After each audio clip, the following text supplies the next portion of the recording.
Sahabat pembelajar, kita berjumpa kembali di seminar online yang diselenggarakan oleh Indonesia Belajar. Bagi Anda yang belum tahu, Indonesia Belajar adalah sebuah media untuk belajar yang berisi motivasi, inspirasi, dan pengetahuan tentunya dari para narasumber terbaik di Indonesia. Hadir dalam platform mobile aplikasi yang sahabat pembelajar bisa langsung download ya di Google Play Store maupun di Apple App Store, ataupun melakukan klik pada website kita di indonesiabelajar.id. Dan bagi Anda yang memiliki Instagram, boleh banget untuk melakukan follow pada Instagram kami di indonesia_belajar.id. Dan tidak afdol kalau tidak melakukan follow juga pada Instagramnya Ibu Eli Susanti. Instagram Ibu Eli adalah elisusanti.s.e.coach. Oke. Dan bagi Anda yang memiliki Facebook, boleh juga untuk melakukan like pada Facebook fanpage kami di indonesiabelajar.id. Dan sahabat pembelajar, kami telah membuat juga sebuah grup WA khususnya untuk Bu Eli. Jadi sahabat pembelajar, bagi yang belum masuk ke dalam WA grup, boleh banget untuk masuk ke dalam WA grup dengan memberikan nomor WA sahabat pembelajar di chat room. Nanti kita akan langsung invite ke dalam grup ya. Perkenalkan, bagi yang belum kenal, nama saya Jessica yang akan memandu seminar online kita hari ini. Dan seperti biasa, setiap hari Rabu kita menghadirkan seseorang yang spesial, yang luar biasa, yang tentunya sahabat pembelajar sudah tahu beliau siapa. Beliau adalah Ibu Eli Susanti. Ibu Eli Susanti merupakan seorang life coach yang sudah berpengalaman membantu menyelesaikan permasalahan yang dialami oleh banyak orang ya tentunya. Tentunya beliau juga sudah hadir di tengah-tengah kita. Kita sapa terlebih dahulu. Selamat malam Bu Eli, apa kabar? Malam Jess, sehat? Sekarang yang penting Sehat. sehat. Selalu sehat ya. Ya. Dan tetap semangat, tetap bahagia ya Bu ya. Selalu. Oke. Dan untuk tema seminar kita hari ini adalah berjuang untuk siapa. Nah, jadi berjuang untuk anak, berjuang untuk pasangan, berjuang untuk orang tua, atau berjuang untuk diri sendiri. Nah, manakah yang sebaiknya kita pilih? Jadi sahabat pembelajar, kita akan bahas bersama-sama. Sebetulnya kita ini berjuang untuk siapa sih nih? Bersama dengan Bu Eli. Dan untuk Anda yang ingin bertanya, Anda bisa langsung tulis saja pertanyaannya di chat room. Nanti pada saat sesi tanya jawab atau nanti kita bisa atur-atur, bisa langsung dijawab juga sama Bu Eli. Atau bagi Anda yang ingin bertanya langsung, boleh juga untuk melakukan raise hand.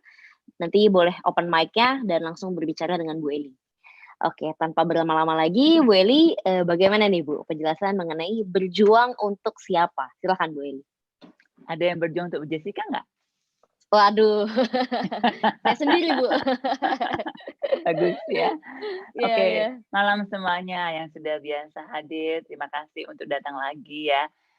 Yesi, Nining, Jenny, ada Wewe juga. Wewe ini entah ada di mana ya. Joni yang di Lampung, ini juga ada Nicholas, Febri. Febri juga rajin banget nih. Udah nggak pernah absen ini. Dan teman-teman yang lain ya. Thank you untuk Anda muncul juga malam ini dan ada bersama kita semua. Untuk yang baru, selamat datang. Yang belum kenal, salam kenal. Yang sudah kenal, semoga tidak bosan ya. Ini kayaknya kita udah lebih setahun ya, hampir setiap Rabu ya untuk ketemu ya. Oke, topiknya malam ini kita mau ngomong kita berjuang untuk siapa dalam hidup ini. Berjuang untuk siapa. Nah, saya kali ini akan memulainya dari belakang. Nanti saya akan menutup acara ini dengan sebuah statement. Statementnya adalah berjuang untuk siapa saja itu adalah hak Anda. Yang tidak satu orang pun bisa menghakimi. Anda mau berjuang untuk anak, untuk pasangan, untuk diri sendiri, untuk orang tua, bahkan untuk pacar, untuk siapapun. Itu adalah hak Anda. Kewajiban Anda adalah menyadari, menerima, dan berdamai dengan keputusan Anda untuk berjuang demi siapapun. Nah, saya akan menutupnya dengan itu. Sekarang, dengan yang saya akan tutup statement itu tadi, teman-teman ada pertanyaan nggak? Jadi teman-teman bisa menulis di chat atau boleh buka mic kalau mau bertanya. Yang lain saya minta partisipasinya untuk teman-teman boleh menceritakan yang sekarang terjadi atau yang pernah dialami, teman-teman merasa berjuang untuk siapa dan apa kendalanya. Boleh. Nah, Kenapa saya minta partisipasi ini? Karena pengalamannya teman-teman itu pasti akan saling menguatkan dan saling menginspirasi. Ya, kadang-kadang tuh kita merasa masalahnya kita tuh yang paling berat di hidup ini. Ternyata ketika ada orang lain bercerita, kita tahu bahwa kita tidak sendirian. Nah, itu kenapa cerita itu bisa saling menguatkan dan bisa menginspirasi ya. Nah, jadi ada 2 yang saya minta partisipasi dari teman-teman. Yang pertama, kalau teman-teman mengalami saat ini atau merasakan atau pernah sebelumnya berjuang untuk seseorang, boleh disebutkan siapa, misalnya pasangan, anak, dan apa yang dialami kendalanya apa. Nah, dengan tadi kesimpulan yang saya sudah sampaikan terlebih dahulu, apakah ada pertanyaan? Kalau nggak ada, selesai nih Zoom kita. Kesimpulannya udah saya sampaikan di depan nih. Udah selesai. Gitu ya. Oke. Ada yang mau bertanya? Nggak ada? Atau ternyata semua sudah merasa paham? Oke, saya tahu apa yang saya perjuangkan. Kalau kita ngomong kata berjuang, berarti ada sesuatu yang sedang kita perjuangkan, betul? Dan belum selesai. Kalau sudah selesai, maka udah selesai. Kita nggak berjuang lagi. Misalnya, mau berjuang menjadi langsing, mau jadi kaya, mau jadi bahagia, mau apapun itu. Mau punya keluarga yang harmonis. Nah, jadi ketika kita sedang berjuang atau kita memperjuangkan sesuatu, artinya ada goal yang kita tuju. Bu, saya berjuang untuk anak saya. Bagus. Berjuangnya maunya apa? Apa yang mau dituju? Ketika berjuang untuk anak, berjuang demi anak. Yang dituju itu apa? Hasilnya apa yang diinginkan? Tahu nggak? Seringkali kita bilang, wah saya berjuang untuk pasangan saya. Oke, berjuangnya mau kemana? Ya, pokoknya saya berjuang demi pasangan deh, Bu. Kemana berjuangnya? Itu belum jelas. Nah, kalau teman-teman boleh sharing, berjuang kemana? Tahu nggak? Siapa yang sudah tahu mau berjuang kemana? Saya sambil buka chat ya. Oke.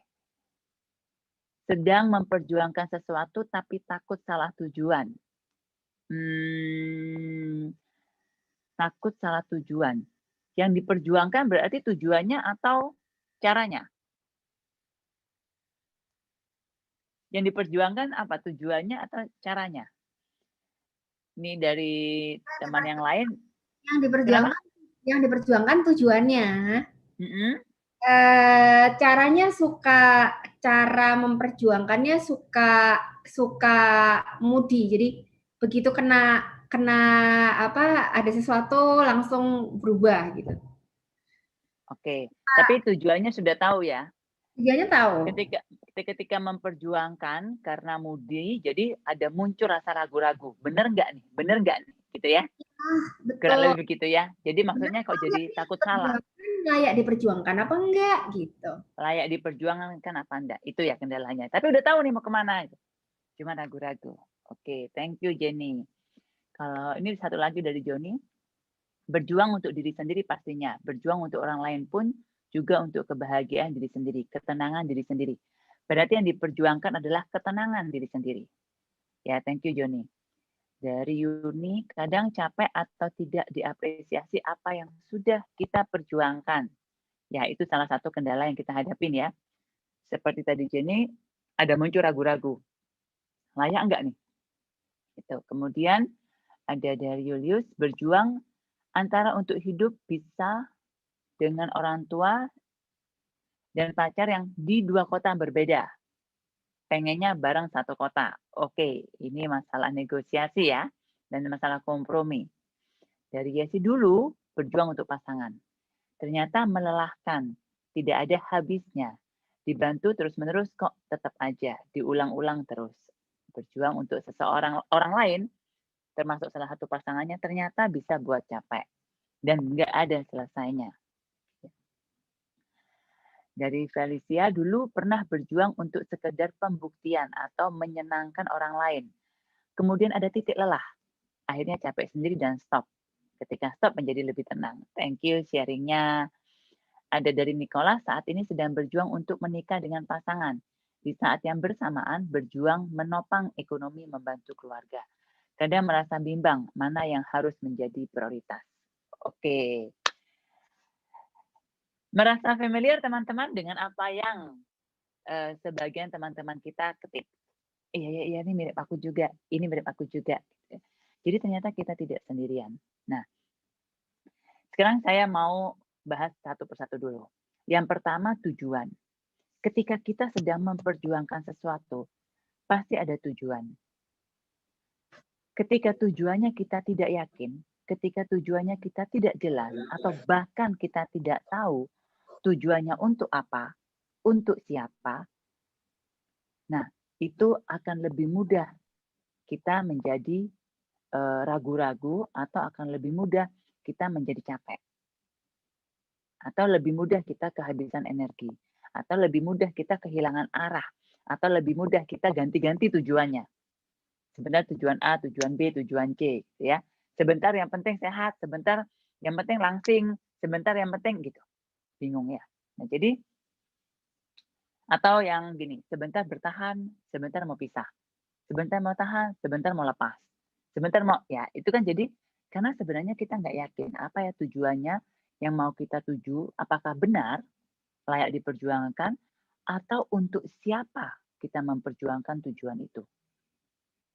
Nah, jadi ya, pertama kan tujuan. Yang kedua untuk siapa. Ketika sudah sampai ke tujuan ini, sebenarnya kita memperjuangkan tujuannya untuk siapa sih? Contoh yang paling umum, terutama yang laki-laki misalnya ya, berjuang di pekerjaannya untuk siapa? Untuk keluarga. Ya, biasanya yang paling umum untuk anak bisa sekolah dengan layak. Misalnya mau menyekolahkan anak ke luar negeri. Berjuang mati-matian untuk punya ekonomi yang bagus agar anaknya bisa sekolah ke luar negeri. Seakan-akan berjuangnya kan untuk anak. Tujuannya adalah dia sekolah di luar negeri. Ada tujuannya kan? Yang diperjuangkan adalah faktor ekonomi. Bisa membayangkan? Tujuannya adalah menyekolahkan anak ke luar negeri. Berjuangnya untuk siapa? Untuk anak. Yang diperjuangkan apa nih? Ekonominya dulu nih saat ini. Nah, jadi ketika kita tahu tujuannya dengan jelas, tujuan ini diperjuangkan untuk siapa? Dan apa yang kita perjuangkan? Misalnya, saya ambil contoh kasusnya punya Nicholas. Berjuang untuk menikah. Oke? Secara bersamaan juga ada faktor ekonomi. Ya kan? Jadi ketika berjuang untuk menikah, yang diperjuangkan adalah ekonominya. Kenapa? Karena menopang ekonomi keluarga juga. Dan ketika menikah juga butuh duit nih. Gitu. Jadi yang diperjuangkan adalah faktor uangnya dulu untuk saat ini. Goalnya menikah. Ini kan jangka pendek. Nanti ketika menikahnya sudah tercapai, pasti punya hal lain yang diperjuangkan. Misalnya punya anak. Ketika punya anak sudah tercapai, ada hal lain yang diperjuangkan dan itu wajar dalam hidup. Ya. Jadi ketika kita tahu apa yang kita perjuangkan dengan sangat jelas dan kita memutuskan mau berjuang dan ketika kita sampai di sana, kita tahu untuk siapa, itu lebih menguatkan kita. Masuk akal nggak? Masuk akal nggak? Coba sekarang direnungkan. Teman-teman yang merasa mengalami perjuangan, tahu nggak dengan jelas apa yang diperjuangkan? Nyampe di mana ujungnya? Yang mau diperjuangkan tuh nyampe di mana? Ada gambarannya nggak? Kebayang nggak? Oh, saya mau nyampenya ke situ. Oh, saya maunya menikah. Nyampe dulu di menikah. Nggak usah muluk-muluk deh. Mau harmonis, punya anak, nanti dulu nih ya. Kalau masuknya Nicholas kan, pokoknya saya mau nyampe di menikah. Oke? Demi siapa? Bisa saja dia bilangnya demi orang tua karena sudah tua, Bu. Demi pacar saya karena pacar saya juga umurnya udah nggak muda, Bu. Biasanya jawabnya gitu misalnya ya. Atau bahkan demi saya sendiri karena saya nggak bisa hidup tanpa pasangan. Apapun jawabannya, pasti ketika kita mau nyampe ke sebuah tujuan yang diperjuangkan, ada orang-orang yang terlibat di sana yang kita juga demi orang itu kita berjuang. Termasuk demi diri sendiri. Kemudian untuk mencapai ke tujuan itu, untuk berjuang, apa faktor yang paling penting kita perjuangkan? Misalnya dalam kasusnya Nicholas untuk saat ini, ekonomi. Di tempat lain mungkin teman-teman, beberapa kasus yang masuk ke saya belakangan ini adalah masalah pernikahan dan pasangan. Selain faktor ekonomi, masalah kesetiaan. Saya tidak bilang dua-duanya, ada yang ceweknya, ada yang cowoknya gitu ya. Tetapi mungkin yang diperjuangkan adalah kesetiaan. Faktornya yang diperjuangkan dengan kesetiaan. Goalnya apa? Kesetiaan bukan goal. Karena ini faktornya. Jadi kalau di kasusnya Nicholas tadi, yang diperjuangkan adalah uangnya. Ketika uangnya sudah ada, tujuannya apa? Apa yang ingin dicapai dengan adanya uang ini? Oke, di pernikahan yang diperjuangkan adalah kesetiaan. Ketika kesetiaannya sudah ada, apa yang ingin dicapai? Tahu nggak? Bahkan kita kadang-kadang tidak tahu apa yang diperjuangkan. Pokoknya saya maunya dia setia. Oke, kamu mau dia setia, yang diperjuangkan adalah kesetiaan. Ketika kesetiaan sudah diperjuangkan, nyampainya di mana nanti? Goalnya apa? Tujuannya apa? Misalnya keharmonisan rumah tangga. Yes, yaitu. Nah, seringkali orang itu fokusnya justru di faktor yang diperjuangkan, bukan goalnya. Misalnya kasusnya yang di Nicholas, gampang ya. Nicholas saya pakai contoh dulu ya. Memperjuangkan uang, iya uangnya ada untuk apa? Untuk menikah, untuk support orang tua. Nah, seringkali orang itu fokusnya itu yang diperjuangkan tuh faktornya, bukan goalnya. Makanya akan lebih mudah capek. Pikirkan kembali apapun yang sedang Anda perjuangkan sekarang. Pikirkan lagi, sebenarnya apa yang ingin saya capai ya? Kondisi apa yang ingin saya tuju? Ketika kondisi itu sudah tercapai, siapa yang saya perjuangkan untuk ada di kondisi itu? Nah, ini waktunya merenung dan menjawab masing-masing. Nggak perlu dijawab ke saya ya. Tapi kalau mau di-sharing boleh untuk contoh kasus. Oke. Misalnya, ini ada yang menjawab kepuasan dan kebahagiaan. Oke, kita memperjuangkan kesetiaan untuk mendapatkan kepuasan dan kebahagiaan. Ketika kamu sudah mencapai di tujuan kepuasan dan kebahagiaan, ketika ada di sana, sebenarnya siapa yang sedang diperjuangkan? Siapa yang mendapatkan kepuasan dan kebahagiaan? Nah, itu dua faktor ya. Mencapai tujuan itu ada kondisinya dan ada goalnya yang ingin kita capai, ada kondisi, ada sebuah keadaan, dan orang-orang yang terlibat di dalamnya. Coba sekarang direnungkan masing-masing. Yang sedang Anda perjuangkan sekarang ini, sebenarnya Anda sedang memperjuangkan apa sih? Goalnya mau kemana sih? Saya memperjuangkan karir saya. Itu kan faktor yang diperjuangkan. Sama kalau di kasusnya Nicholas adalah keuangan. Faktor yang diperjuangkan. Mau kemana? Tujuan perjuangan ini akan nyampe di mana? Di Bali kah? Di Jakarta kah? Saya mau punya mobil misalnya gitu. Buat apa? Buat jalan-jalan. Kemana? Ke Bali? Ke Jakarta? Ke Surabaya? Ke Lampung? Mana dia yang ada di Lampung? Tuh. Mau kemana? Sekarang teman-teman bisa merenungkan kembali. Apapun yang sedang teman-teman perjuangkan, sebenarnya itu faktornya atau goalnya. Oke, itu dulu. Saya berasumsi semua teman-teman sudah ketemu goalnya. Saya mau mencapai sebuah kondisi tertentu. Saya mau menikah, saya mau bahagia. Dengan pasangan, misalnya gitu ya. Sudah kebayang deh hidupnya bagaimana. Di tengah-tengah perjuangan, kok capek ya? Yakin nih mau memperjuangkan apa? Putus aja kali ya mumpung belum nikah. Atau gimana nih ya? Nah, ragu-ragu nih. Saya ngomong gini, ketika namanya berjuang, itu pasti punya kendala. Ketika namanya berjuang, itu pasti tidak mudah. Kalau mudah Anda nggak berjuang. Masuk akal? Namanya juga berjuang. Kalau berjuang udah pasti itu nggak mudah gitu. Ada sesuatu yang kita perjuangkan, karena itu tidak mudah. Kalau enggak kita nggak berjuang. Dapat langsung kasih hadiah. Tuh kan? Nah, sekarang ketika kita berjuang, makanya kita mesti mikirin, layak nggak kita perjuangkan? Ketika kita sudah memutuskan memperjuangkan itu, ya berjuanglah sampai dapat. Karena kita sudah memutuskan di awal. Itu sebabnya nanti saya akan menutupnya dengan kalimat yang tadi saya katakan di depan. Mungkin beberapa teman tadi agak terlambat ya masuknya ya. Jadi saya akan menutup sesi ini nantinya dengan sebuah bukan sebuah kalimat, tapi sebuah pemikiran yang boleh direnungkan, boleh digunakan jika bermanfaat. Kalau tidak bermanfaat, lupakan saja. Ya, pemikirannya begini. Anda berjuang mau kemana, untuk siapapun, itu adalah hak Anda. Tidak ada satu orang pun yang bisa menghakimi itu. Itu hak Anda sepenuhnya. Kewajiban Anda adalah menyadari, menerima, dan berdamai dengan keputusan Anda untuk berjuang demi orang itu, demi kondisi itu. Itu kewajiban Anda. Ya.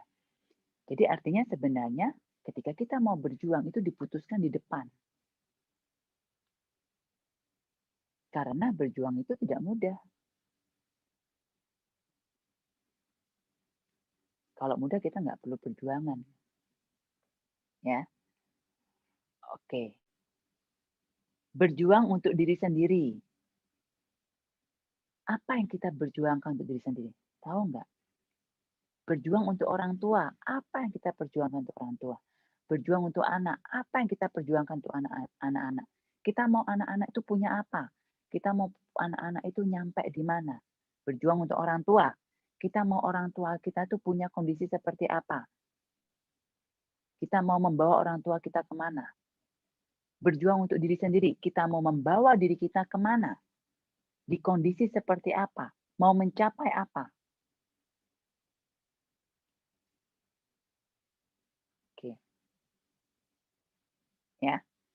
Sampai sini ada pertanyaan? Kalau tidak setuju boleh loh ya.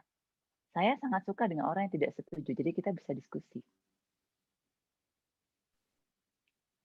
Ini ada pertanyaan Bu dari Nicholas. Kalau kita sudah berjuang di tengah-tengah, tapi dikecewakan bagaimana Bu? Kalau kamu sudah berjuang di tengah-tengah dikecewakan, coba aja tanya ke dirimu sendiri. Masih kamu memperjuangkan enggak? Ketika hal yang kamu perjuangkan begitu mudah dipatahkan oleh rasa kecewa, rasa capek, rasa apapun itu, mungkin memang tujuannya nggak penting buat kamu. Kamu harus merenungkan itu. Sama kayak gini ya, orang yang tidak lapar, kemudian disuruh berjuang untuk mendapatkan sepotong kue. Ketika di tengah-tengah, dia kesandung atau jatuh, kira-kira dia mau lanjut nggak? Dia nggak lapar. Tapi orang yang sangat kelaparan dan punya 2 anak di belakangnya yang juga kelaparan, berjuang untuk sepotong kue, kira-kira kalau dia jatuh, dia akan langsung bangun nggak? Jadi biasanya ketika kita kecewa dan segala macam, karena belum tentu tujuannya kita itu benar-benar kita inginkan. Itu yang kita harus renungkan. Benar nggak saya mau ini? Benar nggak saya mau memperjuangkan pernikahan dengan wanita ini? Pernikahannya mau, Bu. Wanitanya saya nggak yakin. Gitu maksudnya Nicholas. Ini saya kecewa berkali-kali. Saya mau, Bu, nikah, Bu. Tapi wanitanya loh, Bu, saya nggak yakin, Bu. Maksudnya gitu kan, Nicholas? Kok aku kecewa, dikecewakan oleh dia lagi? Terus mumpung belum nikah nih, Bu. Kalau terlanjur gimana itu? Mumpung belum nikah. Jadi sebenarnya ketika berhubungan dengan pernikahan dengan kasusnya Nicholas yang Nicholas alami, rasa kecewa, rasa sedih, rasa marah, rasa apalagi kehilangan, rasa sakit, ketika berhubungan dengan sebuah relasi dan itu pasangan, apalagi kamu mau menikah, jangan pernah berpikir pernikahan tidak ada rasa kecewa, sakit, marah, sedih. Ketika kamu menikah, ini udah paketnya, nggak bisa dipisahkan. Ya, dan justru itu proses yang perlu kamu perjuangkan untuk tetap berada di pernikahan yang harmonis. Ya memang itu. Selama, maksudnya kita sebagai manusia masih berada di kondisi yang apa istilahnya ya, ingin kebahagiaan itu ada setiap saat, memperjuangkan bahagia, ingin baik-baik saja, tidak ada pertengkaran. Pokoknya masih banyak keinginan yang harus dicapai. Pasti kita punya rasa kecewa, rasa marah, rasa sedih, apalagi kita punya tuntutan terhadap pasangan. Kok dia udah gede nggak bisa mikir ya? Gitu, misalnya kan, kita berharap bahwa kalau dia udah umurnya 40, harusnya dia bisa mikir. Kalau dia umurnya sudah 50, harusnya dia sudah bisa menjaga dirinya sendiri. Ternyata tidak. Dan kita akan kecewa. Oke. Terjawab, Bapak Nicholas? Oke, kita lanjut ke pertanyaan berikutnya, Bu. Ini ada dari Ibu Julius. Ibu atau Bapak Julius.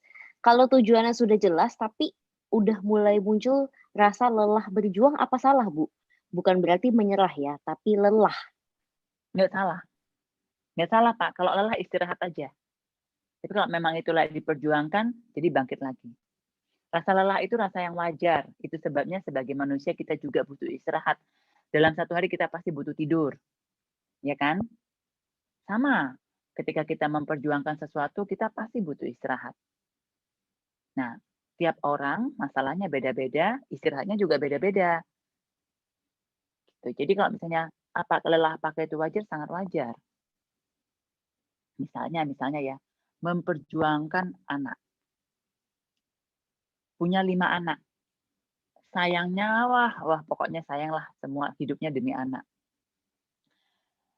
Kondisi ekonomi sedang tidak bagus. Tapi bagaimana caranya memperjuangkan anak-anak bisa tetap sekolah dengan baik atau bahkan tetap ada di luar negeri. Kerja capek. Pengen berhenti kayaknya pengen deh ngomong sama anak-anak pulang aja deh nggak usah lanjutin sekolah gitu kayaknya aku nggak sanggup misalnya capek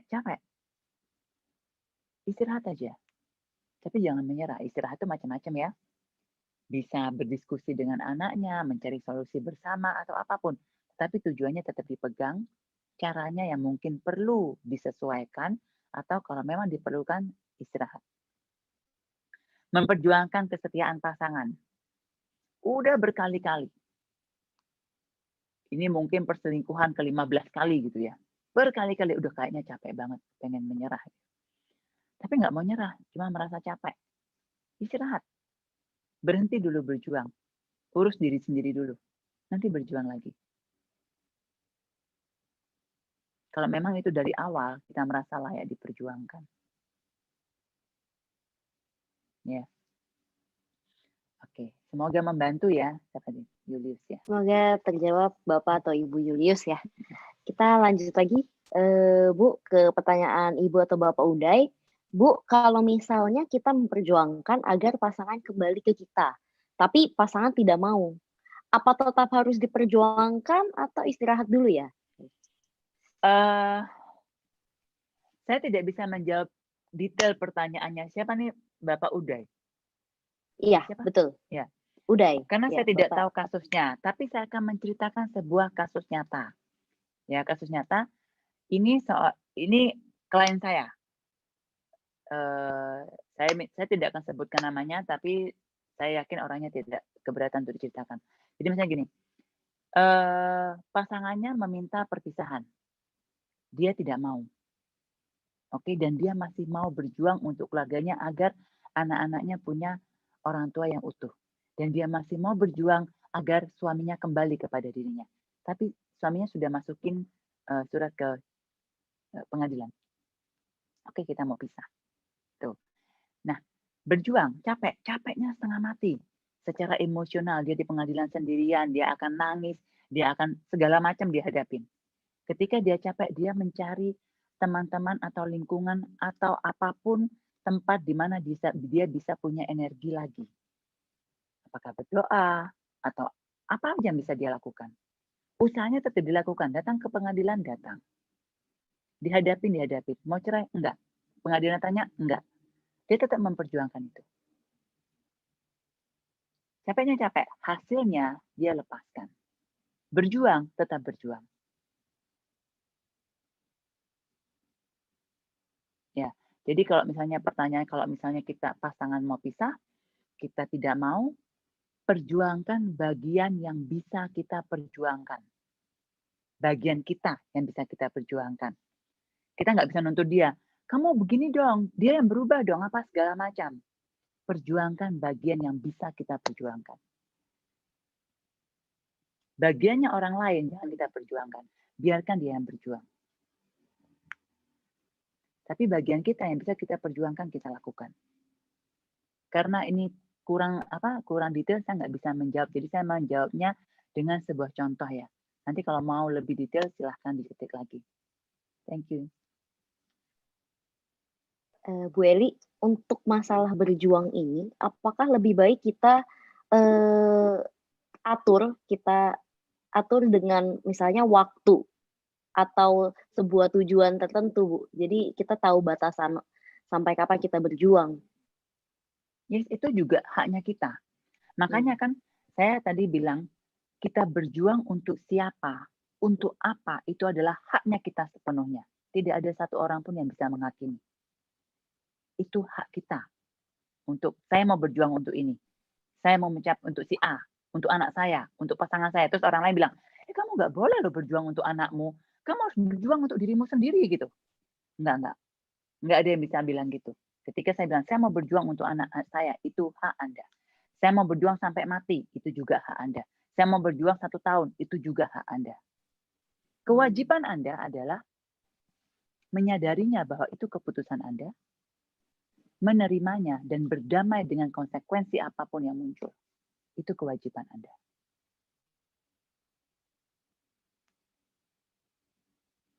Itu haknya kamu. Oke, saya cuma mau berjuang sampai 1 tahun. Silahkan. Karena itu hakmu untuk memutuskan. Itu ya. Oke. Thank you pertanyaannya. Saya akan mengulangi untuk direnungkan pemikiran ini. Anda mau berjuang untuk apa? Untuk siapa? Itu hak Anda. Kewajiban Anda adalah menyadarinya bahwa itu keputusan Anda, menerima bahwa itu keputusan Anda, kemudian berdamai dengan semua konsekuensi yang ada. Anda mau berjuang untuk diri sendiri? Silakan. Anda mau berjuang untuk pasangan? Silakan. Anda mau berjuang untuk anak? Silakan. Itu sepenuhnya hak Anda. Nggak ada yang bisa bilang, nggak boleh lo berjuang untuk pasangan, harus berjuang untuk diri sendiri. Nggak boleh lo berjuang untuk anak, berjuangnya untuk Tuhan. Untuk saya bilang, itu adalah hak Anda untuk memutuskan. Saya cuma bilang tidak ada manusia satupun yang berhak menghakimi Anda atas keputusan Anda berjuang untuk siapa. Jadi ya, tentukan dulu Anda mau berjuang kemana dan untuk siapa. Kemananya penting ya.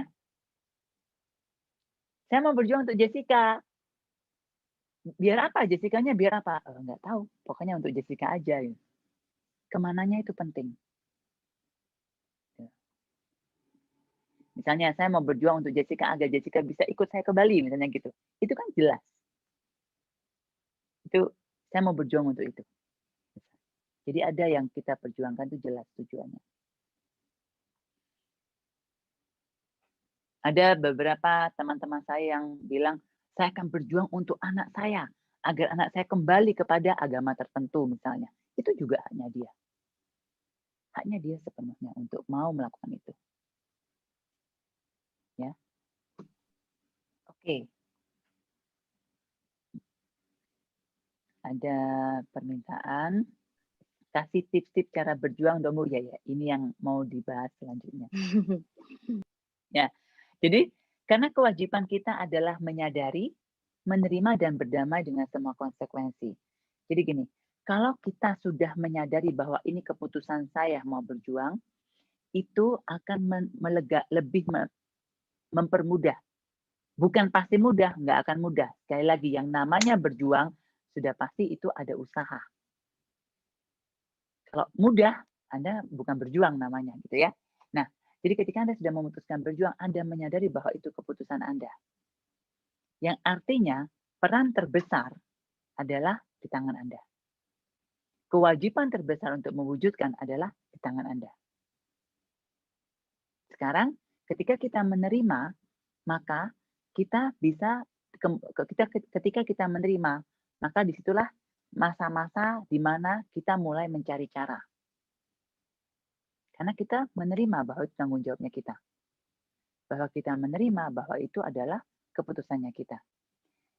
Setelah ketemu caranya, kita berjalan akan muncul kondisi-kondisi.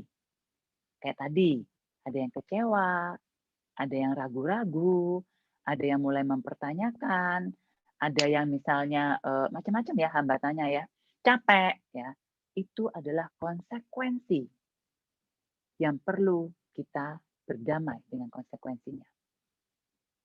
Nah, biasanya gini, caranya gimana? Tipsnya apa? Kalau capek, istirahat. Kalau muncul konsekuensi yang tidak kita inginkan, sebisa mungkin cari waktu untuk tenang. Jangan dalam kondisi emosi memutuskan sesuatu untuk berhenti atau memutuskan sesuatu untuk mengambil cara lain. Ambil waktu untuk tenang dulu, ambil waktu untuk break. Anda sedang berjuang. Tidak ada yang meminta Anda nyampe ke garis finish saat ini juga. Ya kan? Namanya juga berjuang, masih dalam proses. Jadi, ketika merasa tidak mampu, capek, ragu-ragu, merasa kecewa, ambil waktu untuk mundur sejenak. Toh memang Anda masih dalam masa berjuang, belum nyampe juga. Dan nggak harus nyampe malam ini juga. Ya, jadi tipsnya itu. Selalu ambil waktu untuk menenangkan diri ketika muncul konsekuensi-konsekuensi yang tidak kita inginkan dan kita perlu berdamai dengan konsekuensi itu. Misalnya, saya sudah tahu pasangan saya berselingkuh, punya wanita lain, punya pria lain. Tapi saya mau berjuang untuk pernikahan saya utuh demi anak-anak. Itu kan sangat umum biasanya ya, demi anak-anak. Oke, keputusan kita. Kita menyadari bahwa itu keputusan kita menerima kondisinya, pasangan sudah pernah tidak setia, kemudian kita berjuang demi anak-anak, kita terima. Ini demi anak-anak. Bahkan bukan demi saya loh Bu, demi anak-anak. Oke, diterima. Dalam proses perjuangan ada konsekuensi. Semua cara yang dipakai nggak berhasil. Emosinya kita tidak bisa stabil. Setiap kali ingat, marahnya muncul. Setiap kali ingat, nangisnya nggak berhenti. Misalnya begitu. Nah, jadi kan ini kan konsekuensi yang muncul ketika kita berjuang. Ketika kita mengambil keputusan untuk berjuang. Ketika konsekuensi ini muncul dan kita merasa capek, merasa kecewa dan tidak mampu, ambil waktu untuk pause. Ambil waktu untuk menenangkan diri. Ambil waktu untuk break. Ambil waktu untuk mundur. Nggak apa-apa kok. Nggak ada yang minta Anda harus selesai berjuang malam ini. Nggak ada. Ya. Semoga itu bisa memberikan tips ya. Dan bisa menguatkan. Kita ada pertanyaan lagi, Bu Eli dari Ibu Fitra. Malam Bu Eli, bagaimana cara berdamai dengan konsekuensi yang sudah kita pilih, Bu?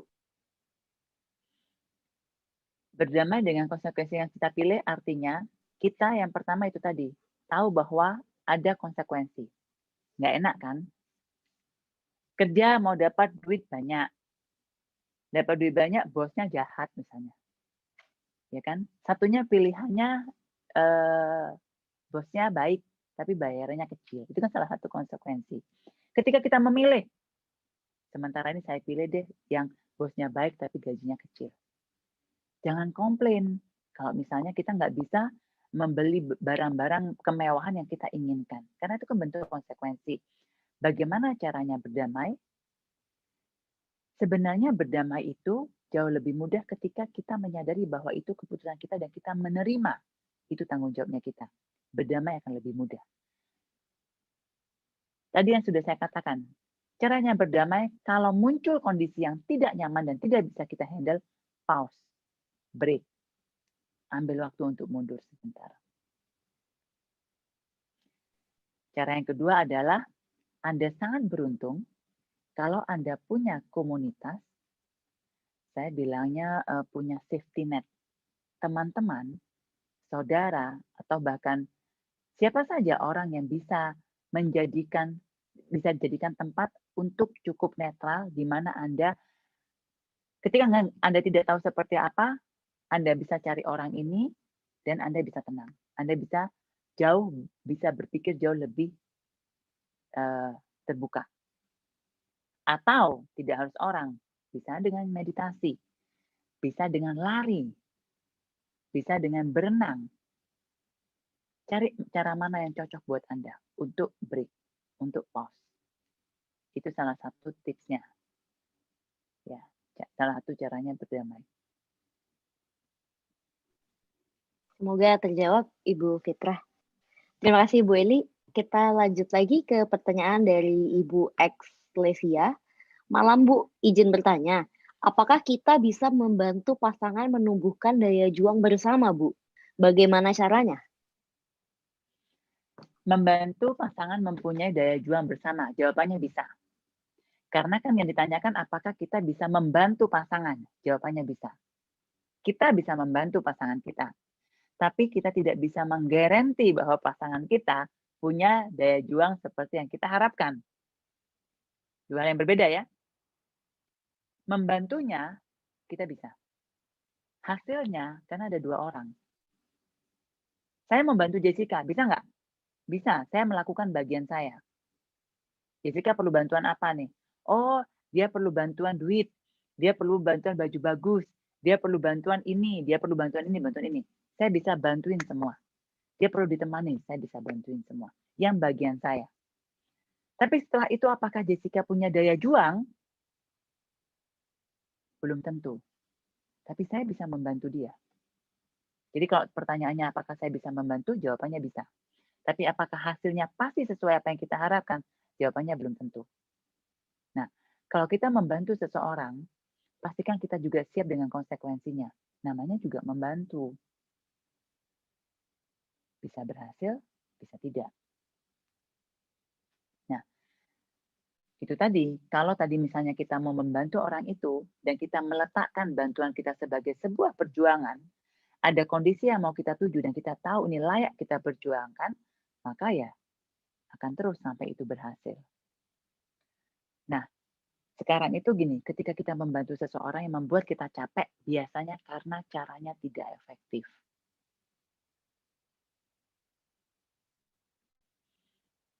Caranya tidak efektif. Tidak efektif itu kita biasanya mau membantu seseorang yang caranya cocok buat saya, bukan buat dia. Yang lain adalah saya nggak tahu caranya cocok buat dia, Bu. Makanya nggak efektif. Saya mengajak teman-teman punya pemikiran ini. Saya yakin semua orang di dalam hatinya, pada dasarnya, ingin menjadi orang dengan versi terbaik dari dirinya. Semua orang. Nggak ada orang yang dengan sengaja mau jadi dirinya yang terjelek.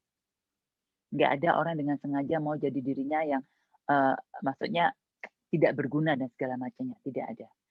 Tetapi di dalam kenyataannya, di dalam hidup ini, apa yang dia alami, apa yang dia miliki, itu setiap orang tidak sama. Saya kan membandingkan saya dengan Jessica. masa kecil Jessica sama saya nggak sama. Jadi ketika saya bilang, Jess jadi orang baik, jadi orang nggak boleh pemarah. Enggak, Jessica nggak marah ya, ini buat contoh. Jessica orangnya sabar. Jangan jadi orang pemarah gitu. Saya bisa dengan mudah mengatakan itu kepada Jessica, karena saya dibesarkan dengan orang tua yang bukan pemarah. Tetapi Jessica dibesarkan dengan misalnya orang tua yang tiap hari kerjaannya marah. Bahkan dia mungkin ini misalnya katakanlah waktu kecil dipukulin. Jadi kemarahannya banyak di dalam dirinya. Nah, ketika saya mau membantu Jessica, kalau saya pakai cara saya mungkin nggak cocok karena kita punya masa lalu yang berbeda. Kita punya latar belakang yang berbeda. Kalau saya ngotot pakai cara saya, yang efektif buat saya, maka belum tentu efektif buat Jessica. Nah, itu yang perlu kita pelajari ketika kita membantu orang lain. Tapi apakah bisa kita membantu? Sangat bisa.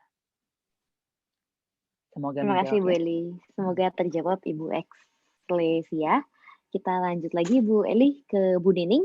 Bu, jika kita tahu bahwa perjuangan seseorang itu di ujung nanti nggak akan berhasil, apakah kita tetap berdiam diri dan melihat kegagalan orang tersebut? Seperti Bu Eli bilang, hak masing-masing orang untuk berjuang.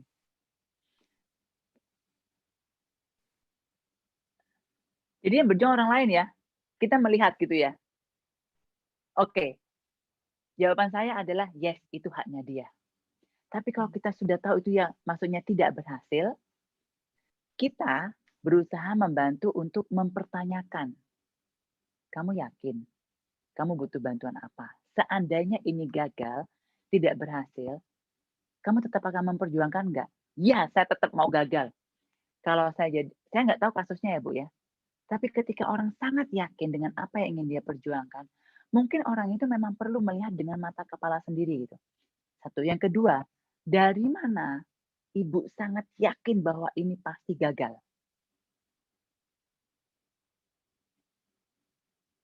Maksudnya gini, kadang-kadang kita tuh melihatnya pasti gagal karena dari pengalaman kita kan. Karena kita sayang sama orang itu, maka kita bilang, ini pasti gagal loh, nggak mungkin. Contohnya diterima, anak mau ngotot masuk ke universitas tertentu. Padahal kita tahu nilainya tidak cukup. Yang paling gampang gitu kan ya. Tapi dia ngotot, pokoknya mas saya mau masuk universitas itu. Udah pasti syaratnya nggak cukup. Nilainya aja udah nggak cukup. Kita bingung nih. Jadi harus mau diapain? Kita udah pasti tahu anak itu nggak akan bisa masuk ke universitas. Nah, tetapi kita bisa melihat orangnya. Kalau orangnya memang membutuhkan itu untuk membuktikan ke dirinya sendiri, setelah dia membuktikan baru dia bisa terima bahwa itu memang tidak bisa, kita sebagai orang luar hanya bisa mendampingi proses perjalanannya. Karena bisa saja dalam proses perjuangan itu dia mengalami hal lain yang menumbuhkan dia. Kita nggak pernah tahu. Kecuali memang sebagai seorang teman, pasangan, atau sahabat, ketika kita berbicara, kita bisa merubah pikirannya atau meyakinkan dia bahwa tujuan ini nggak masuk akal. Itu kan caranya kita membantu dia. Tapi kalau kita sudah mencoba memberikan pendapat, membuktikan sesuatu dan segala macamnya, dia tetap ngotot mau ke sana, kita hanya bisa membantu. Kalau kita sayang sama dia, kita hanya membantu ketika dia mengalami konsekuensi yang tidak nyaman, pastikan Anda ada di sana untuk membantu dia. Mungkin yang bisa kita bantu. Coba kita balik aja, Bu Nining. Kalau Bu Nining ngotot ingin sesuatu, Bu Nining sangat yakin, ada orang lain bilang, nggak usah, kita tetap ngotot apa enggak? Ketika kita sangat yakin, kita pasti ngotot. Mau diomongin nggak boleh, kita tetap ngotot. Sama orang itu juga mengalami hal yang seperti itu.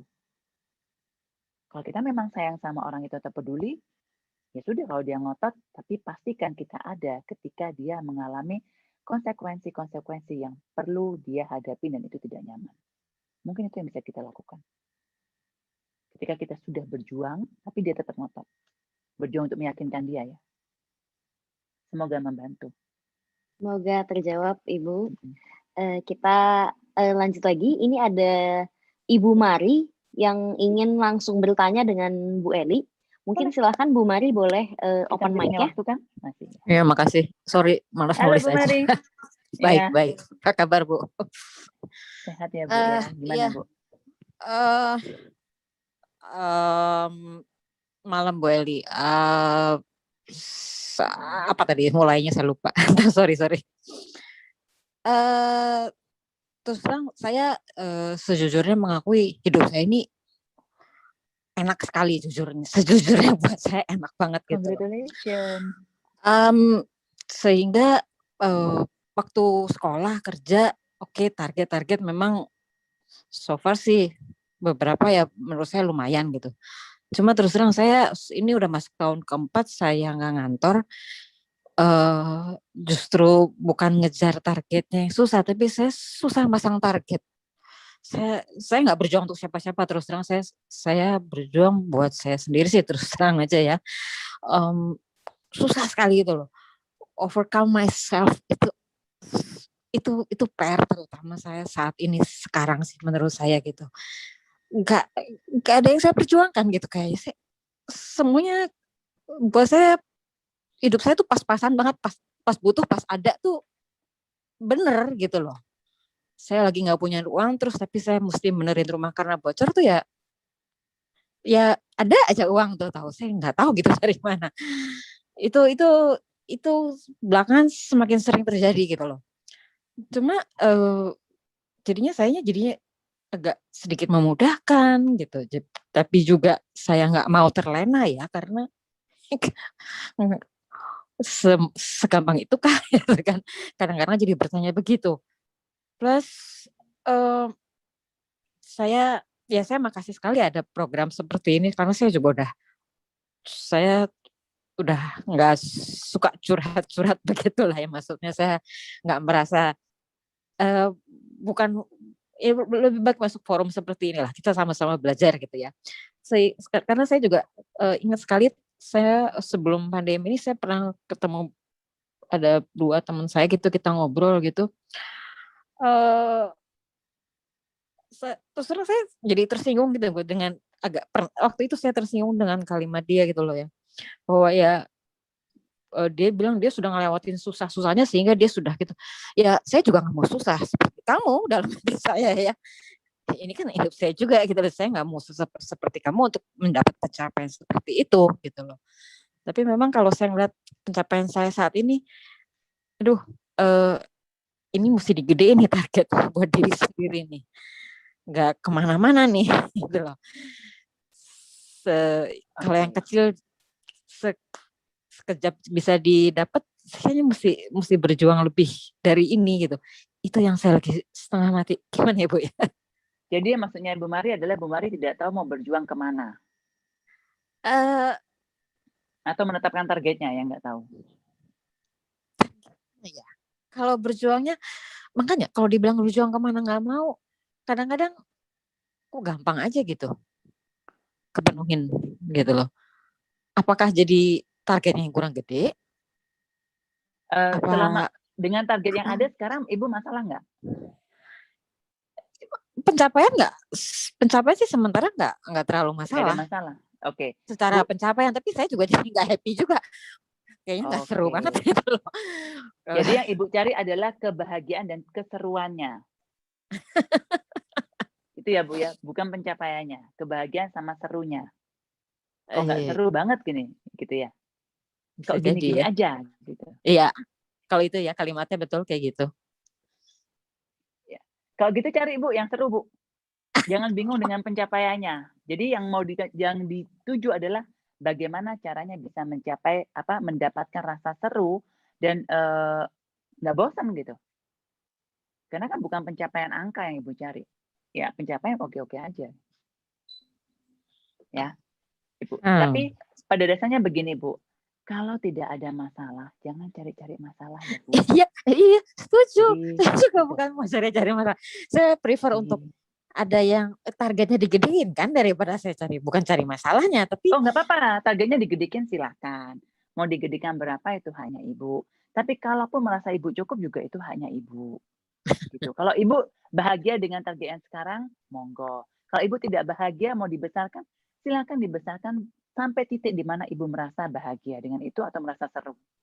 Itu aja. Tapi berapa targetnya jangan dipikirkan.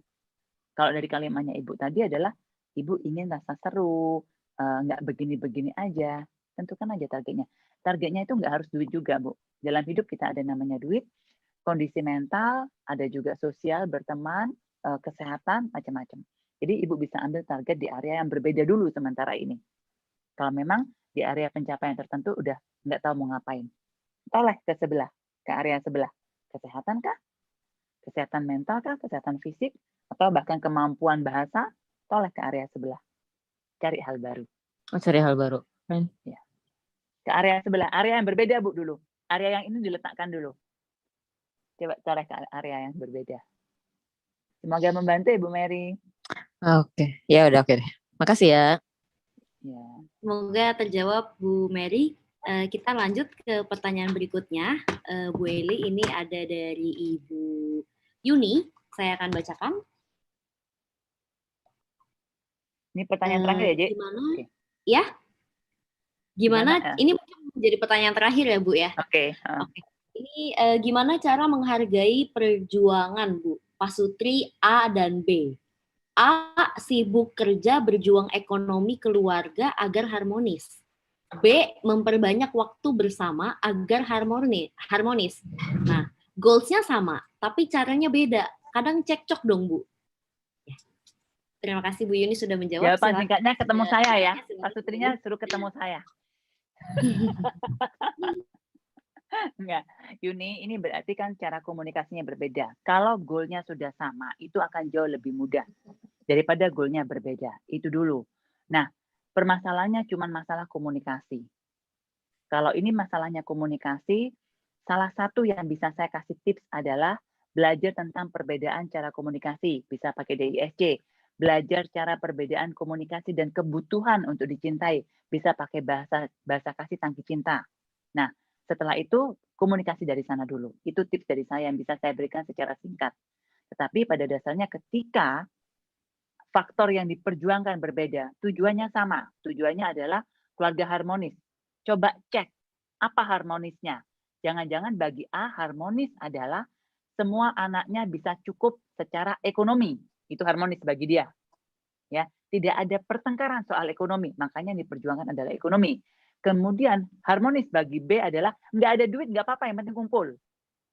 Harmonisnya aja udah beda gitu. Kelihatannya sama harmonis, tapi belum tentu harmonisnya sama. Coba cek dulu harmonisnya. Kalau seandainya ternyata sama harmonisnya, makna harmonisnya sudah sama, caranya berbeda, itu cara komunikasi. Ketika komunikasi tidak bisa nyambung, ada hal yang harus dipelajari tentang komunikasi antara kedua belah pihak. Itu bahasanya akan berbeda lagi.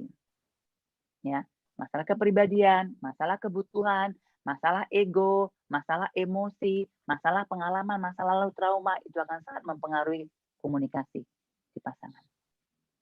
Jadi, saya cuma bisa ngomong singkatnya dengan masalah komunikasi. Faktornya apa? Akan sangat berbeda tiap pasangan. Untuk pasangan A dan B, saya kurang tahu, saya nggak bisa jawab. Tapi pastikan makna harmonisnya sama. Jangan-jangan A itu berjuang sibuk kerja ekonomi karena harmonisnya adalah tidak ada percekcokan tentang duit. B, nggak ada duit nggak apa-apa, yang penting kumpul, itu namanya harmonis. Nah, coba cek dulu, apa makna harmonis buat mereka. Semoga membantu ya Yuni. Terima kasih Bu Eli, Bu Yuni, semoga terjawab. Terima kasih juga sahabat pembelajar sudah hadir di tengah-tengah kita. Terima kasih juga Bu Eli atas pencerahan hari ini. Mungkin sebelum kita tutup, Bu Eli mau memberikan sebuah closing statement. Closing statement saya seperti tadi pemikirannya. Saya akan mengulang-ulang ini kepada teman-teman. Sekali lagi, berjuang mau kemana dan untuk siapa itu hak Anda sepenuhnya. Hak Anda sepenuhnya. Kewajiban Anda adalah menyadari bahwa itu keputusan Anda, menerima bahwa itu keputusan Anda dan tanggung jawab Anda, dan berdamai dengan konsekuensi yang muncul dari keputusan Anda. Itu kewajiban Anda. Untuk siapa Anda berjuang, mau kemana Anda yang perjuangkan, itu hak Anda sepenuhnya. Anda tidak harus berjuang untuk diri sendiri, tetapi kewajiban Anda adalah menyadari, menerima, dan berdamai dengan semua konsekuensinya. Termasuk konsekuensi diginiin orang nih, you nggak boleh dong berjuang untuk anakmu, you harus berjuang untuk dirimu sendiri. Kamu nggak boleh dong berjuang untuk pasangan, kamu harus berjuang. Nah, itu termasuk salah satu konsekuensi ya, menurut saya ya. Tapi itu hak Anda. Oke? Oke. Semoga bermanfaat, semoga selalu sehat, semoga tetap menginspirasi yang lain. Apa yang didengar hari ini boleh dibagikan ke pasangan, boleh dibagikan kepada siapa saja. Silahkan. Terima kasih. Terima kasih Bu Eli, luar biasa sekali pencerahan hari ini. Terima kasih juga sahabat pembelajar. Kita akan berjumpa lagi di Rabu minggu depan. Mungkin sahabat pembelajar boleh buka mic dan juga buka kameranya karena kita akan melakukan Biar kelihatan foto. cantik dan gantengnya. Ya. Oh, itu yang namanya Uday. Halo. Oke. Makasih, Saya Bu. akan langsung foto ya, Bu ya. Langsung foto ya. Kan? Halo, Ya, silakan. Halo Bu Eli. Halo. Halo dia. Yang belum open kamera boleh open kamera. Saya akan hitung 1, 2, 3. Halo Oke, Angela. satu kali lagi. Ada tante 1, saya. 2, 3. Oke, terima kasih.